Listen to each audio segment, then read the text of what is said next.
So what happened? What was the switch from law The switch was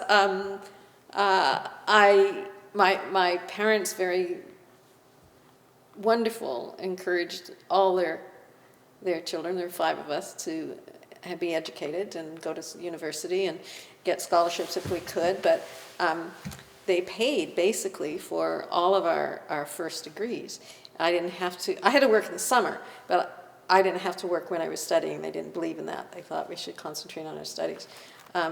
So when I was going to go off to law school, that summer I had to make some money, and I had by then gone through the theater program at Dal, which was very fun, and I did a bit of acting, believe it or not. I hated it. I thought it was terrible. But I was always the person that said, no, you can't wear a red dress. It gives the wrong signal. And no, you can't stand on that chair.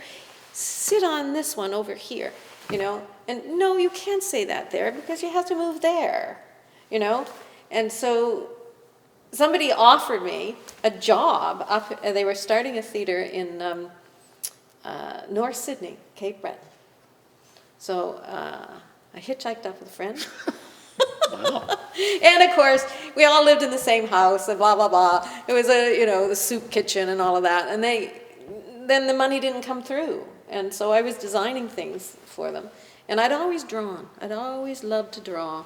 And there are funny stories about that. But anyway, in the end, I thought, oh my God, I've got to get back and get a job. Because Dad's not going to give me the money for law school. And I don't have a scholarship for this one. I better get my act together. So hitchhiked back down, and I wound up, where am I going to stay? I'd given up my apartment. I had a kind of nice boyfriend who wasn't living in his apartment. He was away for the summer, but he had paid for it. So I knocked on the door, and his roommate let me in, and I said, can I stay here? You know, because I got to get a job and he said, oh yeah. He was an artist called Garfield Saunders, at the art school, art college. And he was a painter and ceramicist, but mainly painting. Photography was great. And so he was making supper. He said, do you want supper? He started to talk about what I had done and he said, so what do you mean you design? You mean you draw? And I said, no.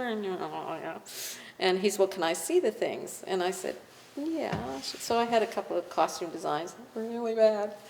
And so he looked at them and he said, you don't know how to draw, but you've got emotion here. And he said, you don't know anything about highlight and shadow. Your line is quite interesting. And he said, let's start. And so we spent all night teaching me how to draw some things and give me some ideas. And well, I fell in love with that man. And he said, why don't you stay here? Go get a job if you're working in the theater. Can you sew? And I said, oh, yeah. He said, go down to Neptune. There's a theater, you know. And I said, yeah, I know Neptune. I went to school here. And he said, well, they've got a summer program. See if you can get a job there.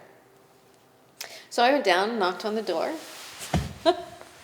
This is the wrong way. You're supposed to be impassioned. This is supposed to be a calling from when you're 6. No, you were on the way to law school and you fell into theater. Actually, yeah, the train had good scenery.